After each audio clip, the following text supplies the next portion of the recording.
Marta. Pues estoy celebrando el Día Internacional de la Educación, presentando por una educación con propósito. Agradezco muchísimo a la Fundación Academia Escolab por la confianza nuevamente para estar aquí con todos ustedes presentando un poquito y compartiendo un poquito de esta información. Me gustaría empezar preguntándonos cuál es el propósito de la educación justamente. A grandes rasgos, la educación, pues finalmente lo que tiene en su haber es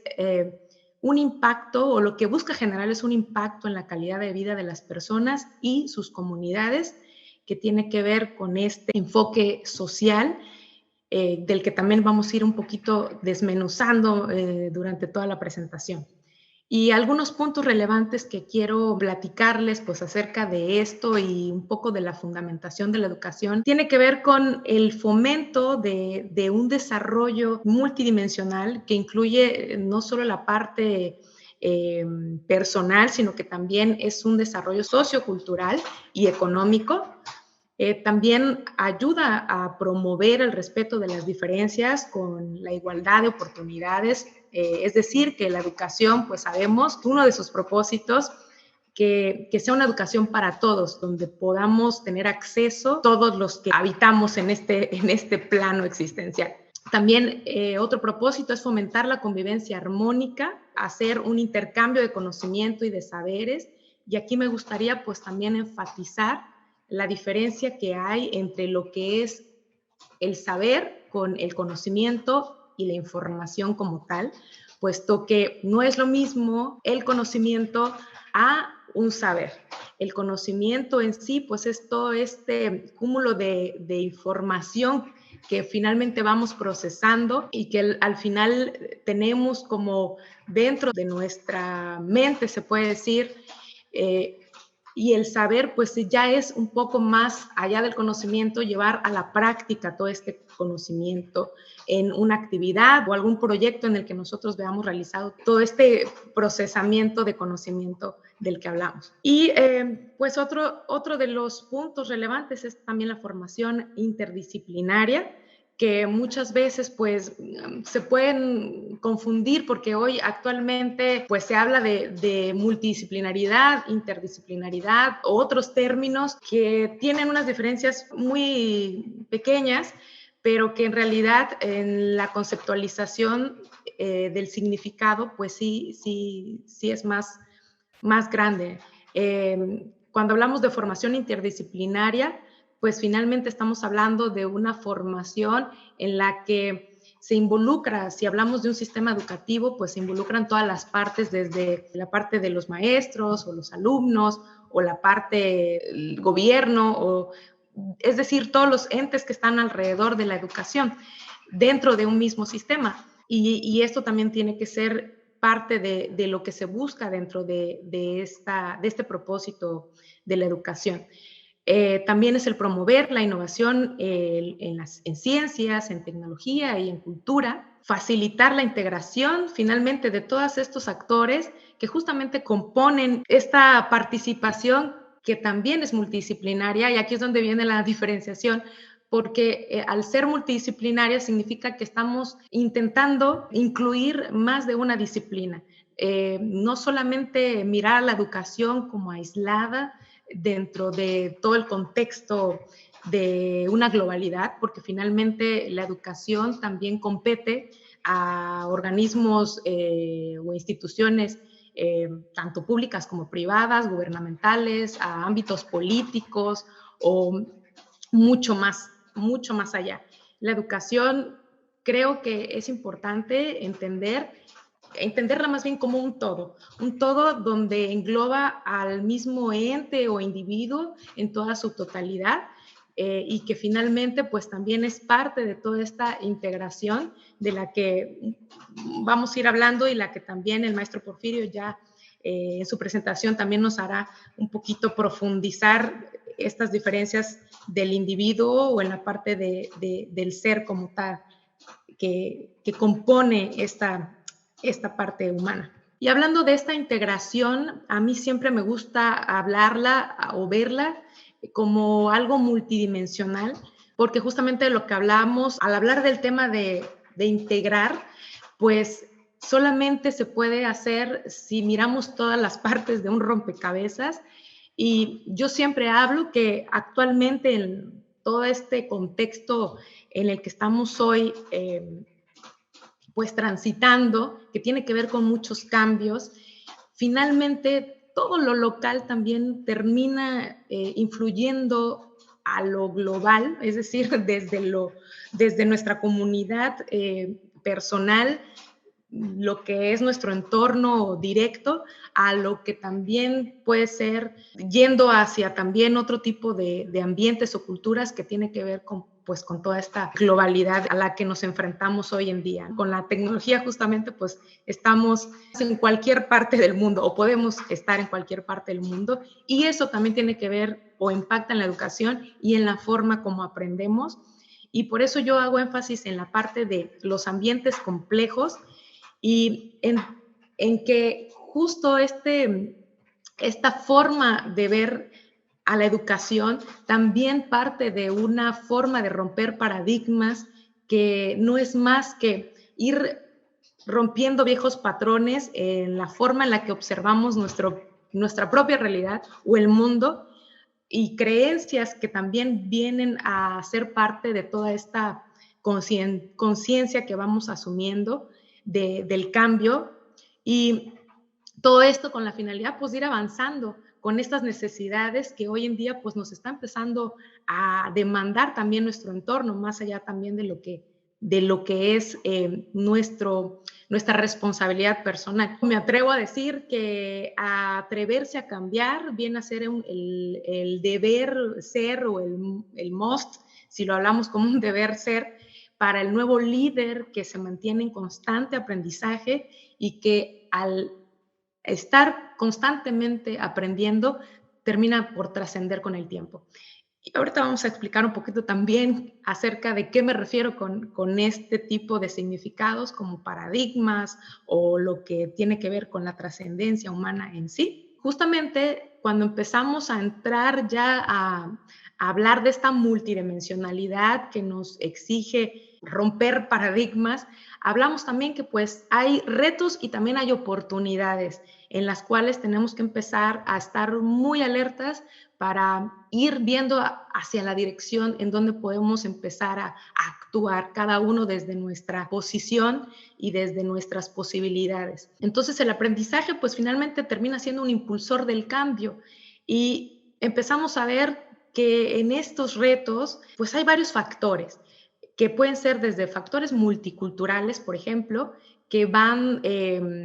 tienen que ver con esta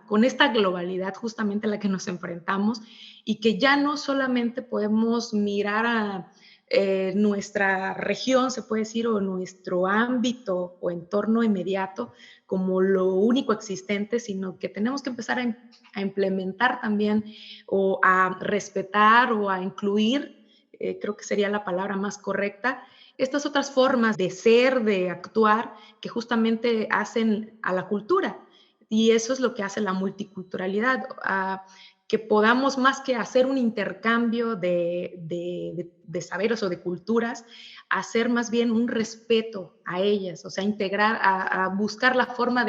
de convivir con ellas de una forma, justamente como decíamos antes, armónica. Pero también es cierto que esta es como la parte ideal que quisiéramos, o la que la educación quisiera y quisiéramos aspirar, pero realmente pues también vemos que como un reto nos trae ciertas diferencias o ciertas, no quiero decirlo como un problema, porque también los problemas pues justamente son retos, pero nos hacen eso, enfrentarnos a cuestionar muchas de las formas en cómo vemos las cosas nosotros o cómo aprendimos desde niños a ver el mundo, y ahí es donde también ya empiezan a romperse los paradigmas de la parte como una oportunidad, porque empezamos a darnos cuenta que no siempre como yo veo el mundo es como realmente es en su totalidad, ¿no? No podemos mantenernos rígidos como una idea de permanencia, como algo absoluto, una verdad absoluta, que ahora también hablan muchos expertos también acerca de esto, pero finalmente tiene que ver con toda esta apertura y que es parte de esta transición también y de este aprendizaje continuo en el que tenemos que seguir viviendo. También vienen en estos retos los factores ideológicos, que además también aquí se incluye esta parte de toda esta concepción que muchas veces son creencias como religiosas, ideas,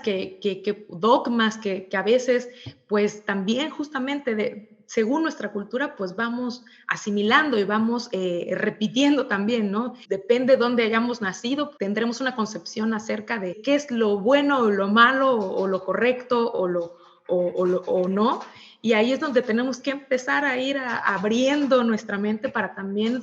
no mantener esta idea fija de que como yo pienso que es, porque así yo lo aprendí, es como debe ser para todos. Vamos abriéndonos un poquito más también en la parte ideológica. Y los factores psicosociales y psicoemocionales, pues aquí hace la diferenciación que tiene que ver los factores psicosociales con un poquito más enfocado a la parte incluso profesional o laboral, va un poco más hacia ahí la definición, todos estos factores que tienen que ver con la forma en cómo nos organizamos, que también finalmente es toda una cultura, la parte que justamente dentro de las empresas se habla de cultura organizacional y también no es lo mismo una empresa que otra, todas las empresas o en esta complejidad también dentro de un sistema de una organización, pues también hay diferentes formas de cómo manejamos o cómo se maneja dependiendo también su tamaño, su estructura. Hay empresas que son un poquito más flexibles, otras que son un poquito más rígidas con sus procesos o con sus formas de jerarquías. Hay unas que son más lineales, otras que son un poquito más jerárquicas, en fin. Y la parte de la emocionales o esos factores psicoemocionales están un poquito más pues enfocados a la parte de la persona, que tienen que ver ya con estas características enfocadas a las emociones. Si una persona tiene, qué tipo de estado emocional se encuentra, si está estresado, si tiene ansiedad, si está deprimido. En fin, también es esta parte justo del bienestar, ¿no? La salud y el bienestar de una persona. Justamente del lado de las oportunidades, pues esto de romper los paradigmas es lo que nos da la oportunidad de empezar a ir transformando este panorama en el que es nuestro estado actual para pasar a un estado un poquito más aspiracional, que justamente también tiene que ver con este propósito de la educación, porque al final la educación es aspiracional, busca mejorar, como decíamos en el inicio, la vida de las personas. Y cómo, pues siempre buscando esta forma de crecimiento y evolución, que también tiene que ver con el desarrollo humano, en toda esta parte de lo que es una persona, también viene a construir y finalmente unificar una vez que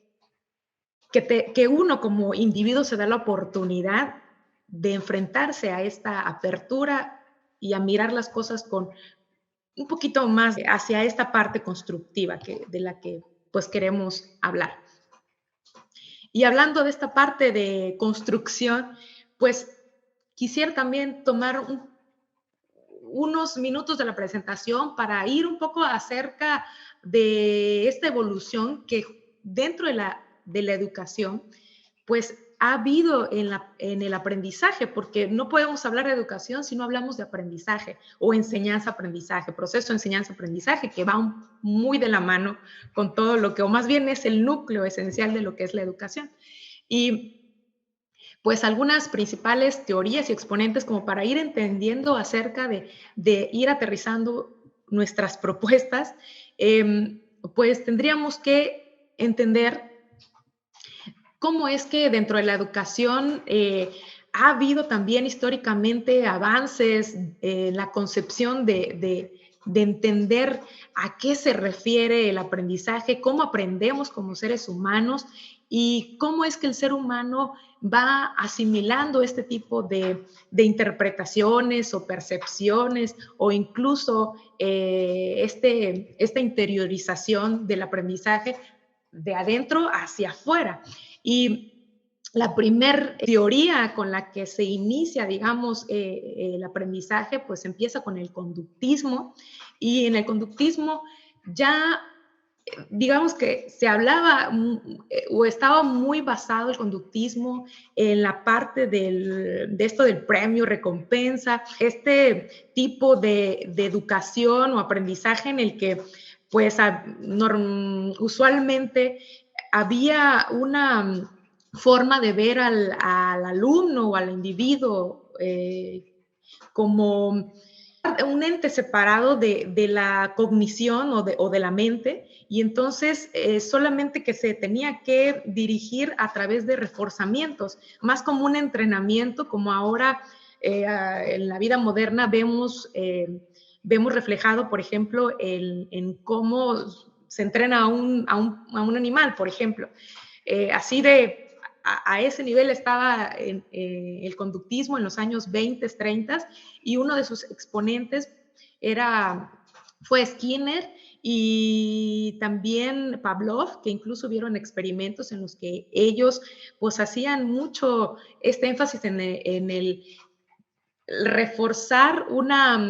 por medio de una recompensa a la conducta, es decir, buscar la forma de que una persona se motivara a repetir una acción a través de un reforzamiento con algún tipo de recompensa inmediata, ¿no?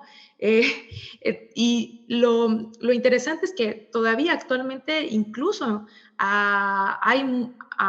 muchas escuelas que todavía siguen manejando este tipo de método de aprendizaje, que es más como en un sentido de premio o te castigo, ¿no? Y lo vemos mucho también todavía en muchas familias, también a los niños siempre es como, si no te portas bien, no te compro una paleta, ¿no? Este es como este condicionamiento. Hacia ahí es donde iba toda esta teoría de aprendizaje, de conductismo. Más adelante surge también ya en los años 50 más o menos, empieza a abrirse un poco el panorama, y con los cambios que también iban sucediendo históricamente o contextualmente, entra lo que viene a ser la psicología cognitiva. Y cuando ya se habla de psicología cognitiva, ya se empieza a tomar en cuenta también esta parte de la mente humana, se empieza a ver un poquito más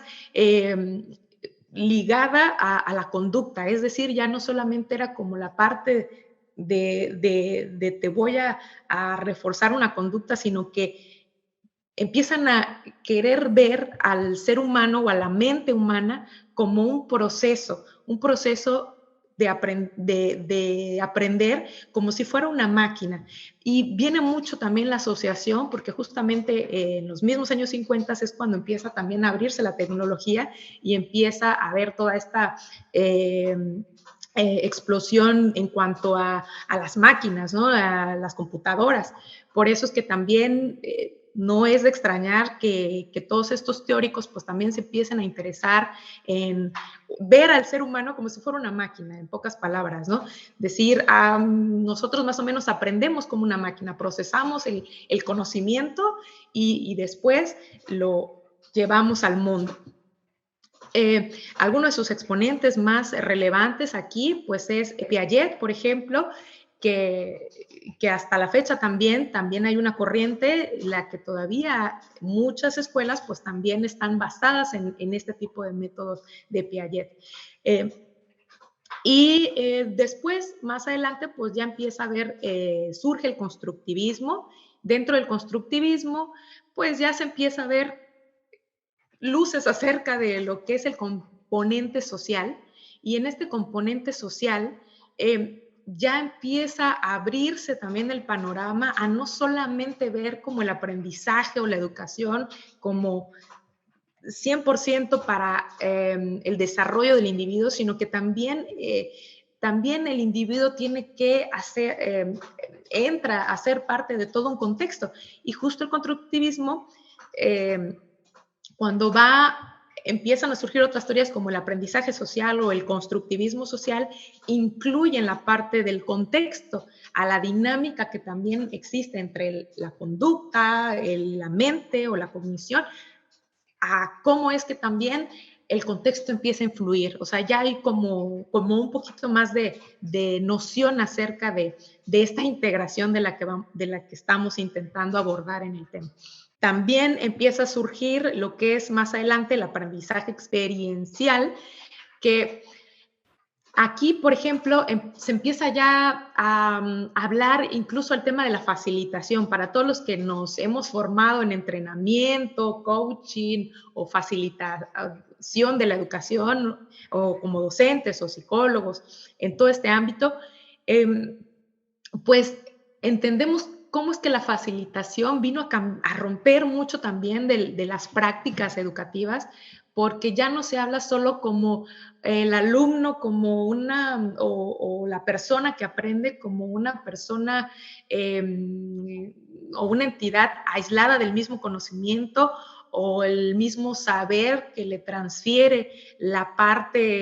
otra parte que es la enseñanza, o sea, en este caso maestro-alumno. Ya el alumno participa y es visto más como un aprendiz que puede hacer sus propias interpretaciones. Ya se le permite, se puede decir,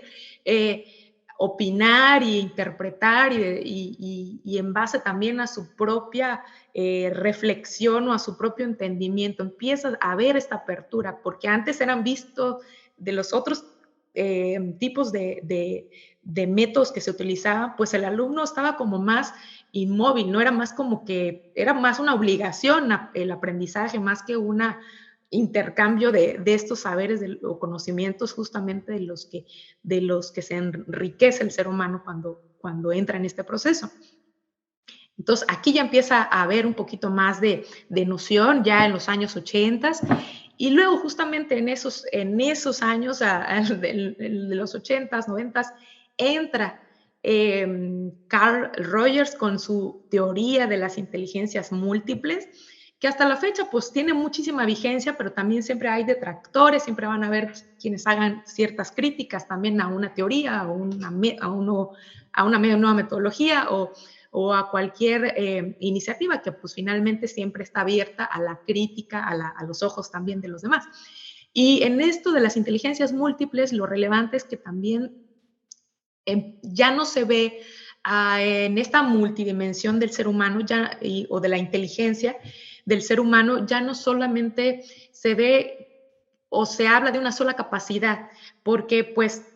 parte de todo este aprendizaje pues tiene que ver con las capacidades, habilidades que tenemos también los seres humanos de interrelacionarnos con este aprendizaje o el conocimiento que tenemos. Y pues las inteligencias múltiples rompe con todo un esquema realmente de una forma muy disruptiva, yo diría, porque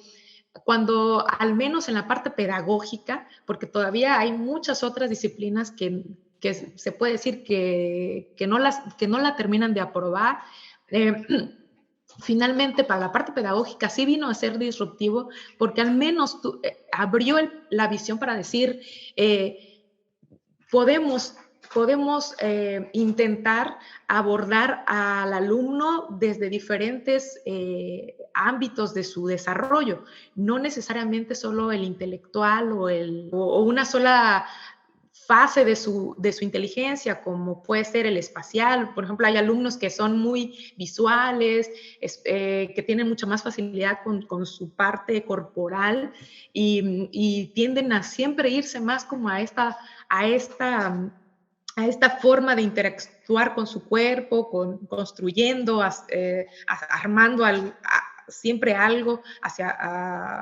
alguna estructura. O sea, son este tipo de personas que son más hacia la parte de movilidad. Y hay otros tipos de inteligencias que vienen a ser también mucho más fuera de solo de la parte intelectual, como matemáticas, esta parte de inteligencia matemática o numérica. Hay inteligencias que son más psicosociales o emocionales. O sea, hay personas que se sienten mucho más dispuestas o más a gusto en situaciones de socialización o tienen más desarrolladas estas habilidades de socialización. Entonces, finalmente, más allá de la categorización que hay de las inteligencias, lo importante es entender que se puede mirar al ser humano como más allá de una sola forma de conducta o de ser en su total comportamiento, ¿no? Posteriormente, pues también empieza a ver lo que es el aprendizaje situado y comunidad práctica, que aquí pues ya nos acercamos un poquito también a lo que nosotros estamos viviendo al día de hoy, que tiene que ver con esta forma de empezar a también intentar cambiar el modelo educativo dentro de todo este sistema complejo de educación, que tiene que ver con ya no solo a obligar al alumno o que el alumno se sienta obligado a que el único lugar en el que por fuerza tiene que aprender es en un aula o en una institución como tal, sino que aquí ya da pie a que más bien la educación es abierta, se empieza a hablar un poquito ya de esta democratización o esta cultura abierta educativa, que ha permeado muchísimo, no solamente la educación, si lo analizamos, parte también de todos estos mismos avances tecnológicos, científicos, culturales, de los que pues es parte también el desarrollo humano, que justo no está separado, sino que es parte de esta integración. Entonces, es más entonces aquí habla de más bien llevar al aprendizaje a cualquier lugar en donde estemos, hacerlo parte de nuestra comunidad, es decir, de nuestra realidad que tengamos. Y ahí es donde ya vienen las oportunidades también para seguir evolucionando en todas estas teorías. Aquí ya empieza a haber más como una mezcla de un poco de todas estas teorías en su conjunto y llegamos al siglo XXI, que es en el que ya estamos viviendo y en el que ya empezamos a ver cómo se empiezan a mover muchísimas ideas, muchísimas más propuestas acerca de cómo aprende el ser humano, de cómo poder mejorar este tipo de aprendizaje y de cómo llevarlo también a las prácticas educativas o sociales. Incluso ahora ya hablamos también de cómo llevarlas también a una sostenibilidad. Y aquí también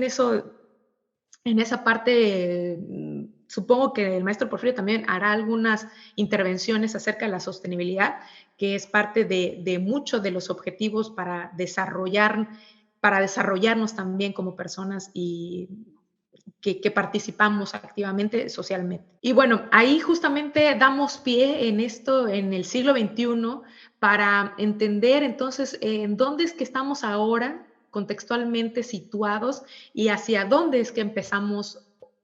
a ir, o al menos es la visión con la que podemos empezar a dar los siguientes pasos, a empezar a estructurar nuestros siguientes objetivos y enfocar nuestros esfuerzos a irlos materializando, porque finalmente pues la idea también de la educación no solamente es acumular este conocimiento, sino que es más bien hacer que el conocimiento tenga una repercusión en nuestra vida social y productiva. Entonces, en ese sentido, se requiere también que empecemos a ser ciudadanos, individuos mucho más activos, mucho más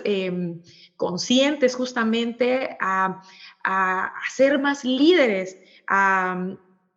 en una charla anterior hablábamos de liderazgo autónomo y justamente de tomar esta autonomía como parte de un compromiso personal en el que todos podamos participar, que no, si la educación es para todos, pues también tendríamos que tomar esta responsabilidad, no solamente verlo como este derecho, ¿no? Que tenemos el derecho a educarnos, a tener el acceso, sí, a esta igualdad de oportunidades, a que la educación sea laica, que sea gratuita, sea obligatoria, pero ¿en dónde estamos nosotros? Porque siempre se queda como esta ambigüedad, te podría decir, dentro de todo estas propuestas, porque siempre terminamos haciendo mucha teoría de lo que existe, pero ¿cómo lo llevamos a la práctica? ¿Cómo lo empezamos a ver como un compromiso de todos? Este tipo de forma de liderar, a mí me gusta verlo como un liderazgo que finalmente, además de ser autónomo, trasciende. O sea, tiene que haber un liderazgo que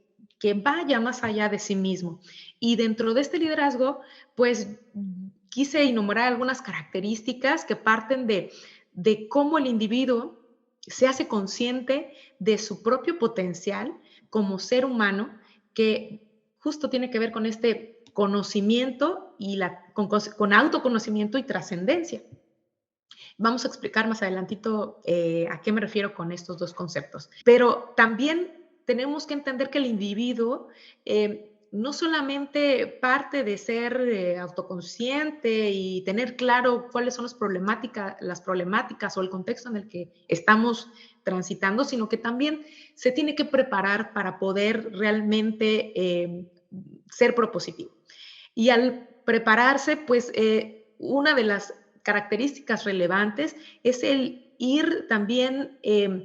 educándose en integridad, en valores, en estos principios que finalmente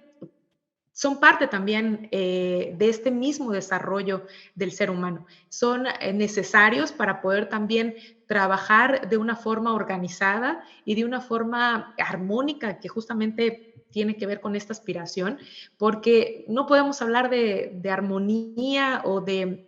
trascendencia o desarrollo humano si no hablamos de valores, o sea, si no entendemos esta línea de derechos y obligaciones, o esta línea donde termina como ya esta frase, ¿no? El respeto al derecho ajeno es la paz, o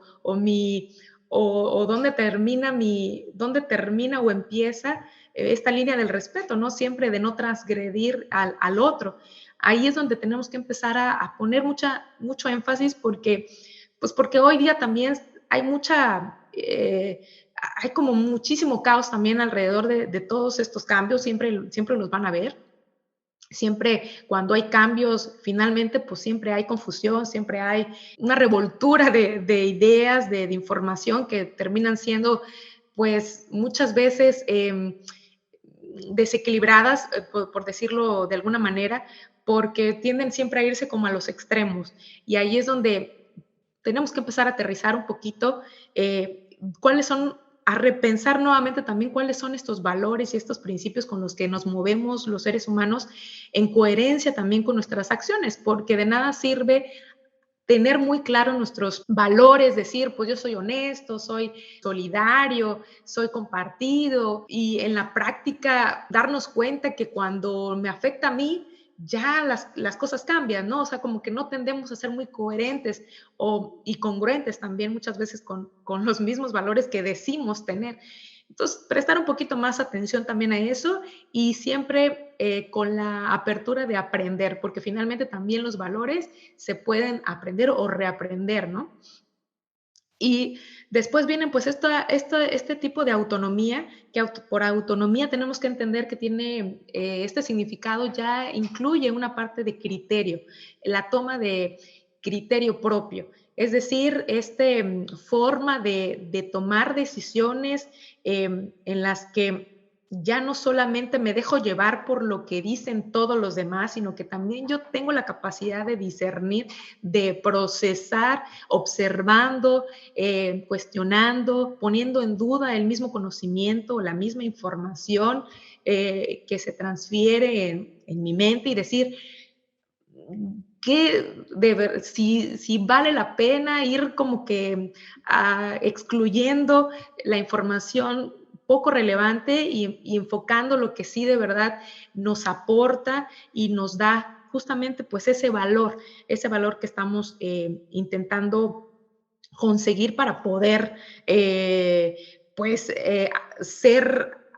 autónomos, ser autodirigidos, ser autoconscientes, ser más responsables, ser más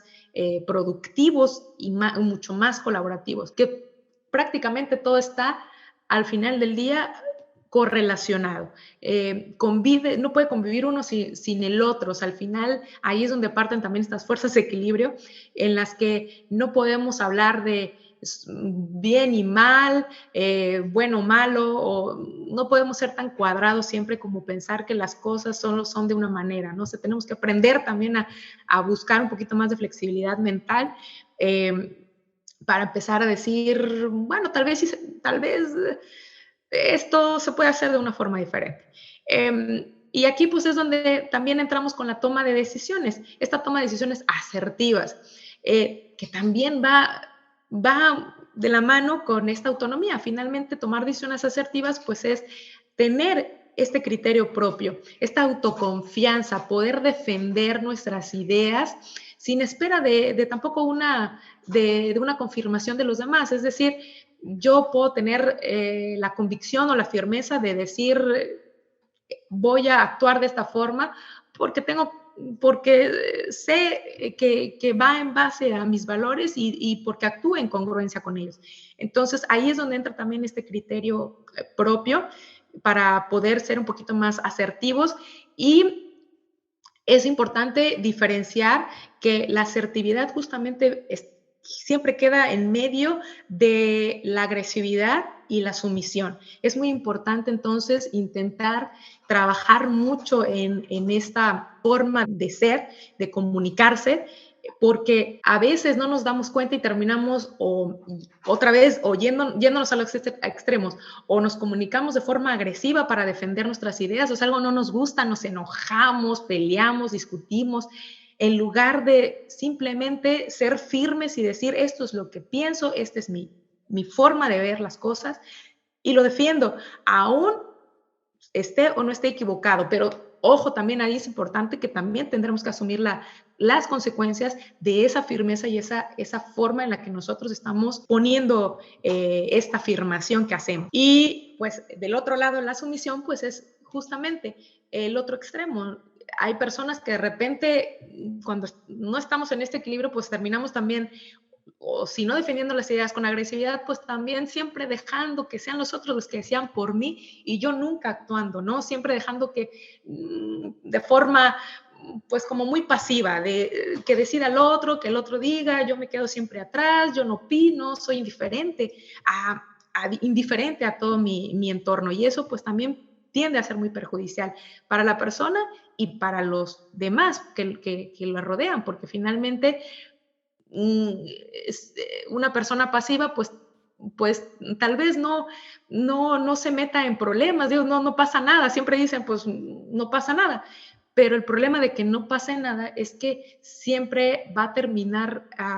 a terminar con un sentimiento no solo de exclusión, sino también vas a terminar con un sentimiento de ineptitud, o de desvalorización también como persona, y pues al final del día una persona desvalorizada o con una baja autoestima, pues no es una persona que pueda ser productiva o propositiva. Y bueno, y ahí pues ya entramos también en lo que es la dimensión del cambio, y hoy en día se habla mucho en casi todos los contextos, y casi todas las disciplinas también abordan este tema de hacer agentes de cambio. ¿Y cómo podemos ser un agente de cambio que ya no solamente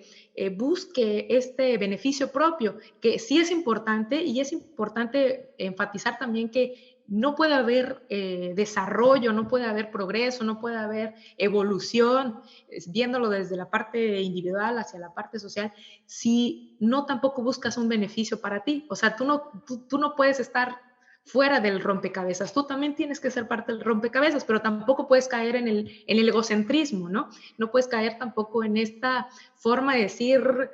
no me importa el mundo, no me importa lo que pasa afuera, no me importa lo que le sucede a mi vecino, lo que le suceda a mi pareja, o lo que le suceda a lo que pasa en otro país, porque pues yo estoy bien acá, yo estoy cómodo, no tengo ningún problema, a mí no me falta nada,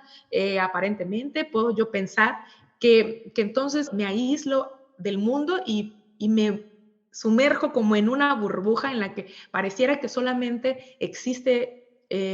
mi mundo, y no soy capaz de abrirme también al colectivo, a lo común, a esta parte en la que hacer comunidad. en la cual también estos intereses propios, que son parte, como dijimos, de desarrollarnos, también afectan al otro. O sea, ser conscientes de que todo lo que yo haga de forma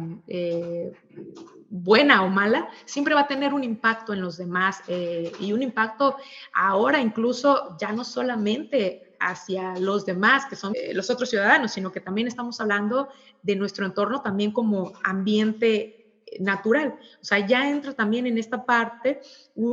el buscar ser individuos en equilibrio entre el ser, el quehacer y también el medio ambiente, porque ya no solamente es, bueno, en qué soy productivo, en qué soy bueno, cuáles son mis habilidades, cuáles son mis capacidades, cómo las transformo en algo que me haga también tener una satisfacción, una realización, ¿no? Es decir, todos pues al trabajar o cuando adquirimos una profesión y vamos con la aspiración de conseguir un buen trabajo o poder ser productivos y tener una recompensa, obviamente, nadie hace nada ya gratis, ¿no? Sí, podemos ser activamente sociales y tener contribuciones humanitarias, hacer caridad, que también es parte también de este desarrollo. Sin embargo, siempre también vamos a tener que haber cubierto también nuestras necesidades. Ahí también Porfirio nuevamente creo que va a hablar incluso de esta pirámide de Maslow y qué tiene que ver con estas necesidades de autorrealización que tienen que ver centradas al ser, pero que justamente decíamos en la parte productiva, pues a veces nos olvidamos, o sea, a veces terminamos cayendo o solo mi beneficio y no me importa lo demás, o como empresario muchas veces también, pues no me importa también si con lo que estoy haciendo perjudico más que beneficiar a la sociedad, la estoy perjudicando, o termino también entorpeciendo la sostenibilidad de un entorno, o simplemente estoy dañando, ¿no? Ahora se habla mucho de todo este daño que estamos generando a nuestra naturaleza. Se habla muchísimo y por eso pues también ya existen incluso estos organismos como la ONU que habla de estos desarrollos de sostenibilidad, porque urge también empezar a tener conciencia de todo esto y a empezar también a encaminar nuestras actividades productivas, no solamente a generar un retorno de inversión y no decir, ay, me quiero hacer millonario, quiero ser rico, quiero comprarme una casa mucho más grande y 20 autos. No podemos seguir pensando de esa manera, tenemos también que empezar a ver que debe haber un poquito más de una mejor distribución, un mejor equilibrio, porque es sí o sí necesario y si no lo hacemos, pues van a haber también sus consecuencias, que de hecho ya las estamos viendo alrededor de todo el mundo, ya empezamos a ver muchísimas consecuencias que de las cuales no voy a hablar ahora, pero que además creo que ya son muy evidentes y que ya todos empezamos a ver. Pues aquí en esta parte yo entro con lo que es, o quisiera empezar también justo hablando de la parte propositiva, a transmitir un poco lo que es el mensaje de Estar Tú, que pues surgió justamente de toda esta aspiración personal de poder decir cómo puedo yo contribuir hacia esta dirección de cambio, cómo puedo yo también empezar a ser parte de todo este conocimiento de forma también hacia los demás. ¿Cómo puedo ser congruente con todas mis ideas y con todo esto mi experiencia y mi formación? ¿Y cómo puedo empezar a contribuir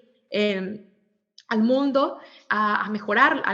mejorarlo desde mi contribución sea poca o grande, pero finalmente hacer algo? Yo siempre me planteé desde el inicio de la creación de Estar Tú,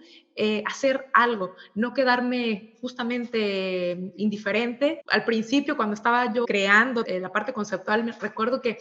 surgía porque además estaba yo muy molesta con todo, estaba muy enojada y me quejaba de todo, ¿no? Es que cómo puede ser posible que el agua, que no tengamos agua, que si el gobierno, que si la empresa, que si el jefe, Entonces, en esta parte, pues más que platicarles todo acerca de lo que es Startup, pues me quiero enfocar únicamente a transmitir esta metodología de emprendimiento transformacional que nosotros pretendemos incluir dentro de toda esta mecánica de iniciativas transformacionales que nosotros hacemos como parte de formación y aprendizaje, justamente hablando del tema de la educación. Y aquí abordamos dos temas principales, que es el autoconocimiento y la trascendencia humana. Y por autoconocimiento, pues entender que es todo este sistema complejo que aborda el ser humano en toda su dimensión existencial. Y por trascendencia humana, pues nos referimos a toda la dimensión que envuelve justamente este quehacer productivo y el entorno del medio ambiente. Para después, si quiere, quien tenga preguntas o quiera saber un poquito más al respecto de esta metodología o esta forma en la que trabajamos en Startup, pues ya también les dejaré mis datos para que pues nos contacten y estaremos muy felices de ayudarlos. Entonces, ya para ir cerrando el tema y para ir creando a manera de conclusiones, un resumen, yo diría que la clave va a estar en ser diferente, pero hablando de las diferencias no como una cuestión de gustos o preferencias, no en un sentido de género o de raza o de ideología o de creencia, sino que más en una forma de cómo pensamos y cómo podemos cambiar ese mindset, ¿no? Esta mentalidad y poder con eso pues empezar así a construir este mundo que aspiramos, este mundo mejor. Entonces, algunos puntos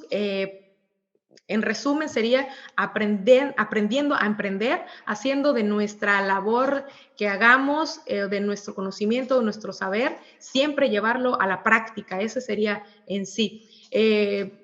Con propuestas, colaborando, si no hay una propuesta porque no tenemos claridad de qué podemos hacer nosotros, pues a lo mejor empezando por a dar los primeros pasos de autoconocimiento justamente para saber en qué soy bueno, cuál es mi vocación y qué puedo dar al mundo, pero también podemos ser, si no colaborativos o participativos con las ideas de los demás, no necesariamente tiene que ser con las propias. También compartiendo objetivos en común y esta suma de esfuerzos, también podemos contribuir bastante y pues reinventándonos constantemente, dejando que la vida nos sorprenda y siempre hacer de los planes una forma de rigidez, sino que también de vez en cuando abrirse, como decíamos en un principio, reinventarse de forma creativa, que justamente ahí es de donde los cambios, justamente donde parte la innovación y la disrupción, romper, ¿no?, los viejos paradigmas o cambios de los que hablábamos, entregando valor, un valor que sea sostenible, es decir, que se mantenga en el tiempo y que se sostenga, que no sea simplemente superficial o para algo cortoplacista. Y finalmente dejar huella mejorando nuestra vida y la de los demás al mismo tiempo que impactamos al entorno. Ese sería, creo que a grandes rasgos, la conclusión y lo que finalmente, para mí, al menos en mi dimensión de ver el mundo, creo que también está muy integrada con lo que la educación, la aspiración de la educación, y por eso hablar de el propósito de la educación en este día me parece muy importante como contribución. Y pues espero que para los que hayan estado en esta charla, pues haya sido de utilidad y que al menos sea una primer motivación o intención para ir desarrollando muchísimos otros temas o muchísimas otras iniciativas en conjunto. Para nosotros el cambio, digo yo siempre, que inicia con la voluntad de ser y estar unidos para trascender, porque solamente unidos, creo que es la única manera en la que podemos hacer más, ¿no? Muchísimas gracias por toda su atención y pues ahí están mis datos, les agradezco mucho, muchas gracias nuevamente a la Fundación Academia Esculap, al profesor, al maestro Porfirio, que estuvo también acompañándonos el día de hoy en este evento, y pues a ustedes que se conectaron y si tienen preguntas, pues creo que dejamos ahora los controles con el equipo para poder contestar lo que haga falta. Muchísimas gracias.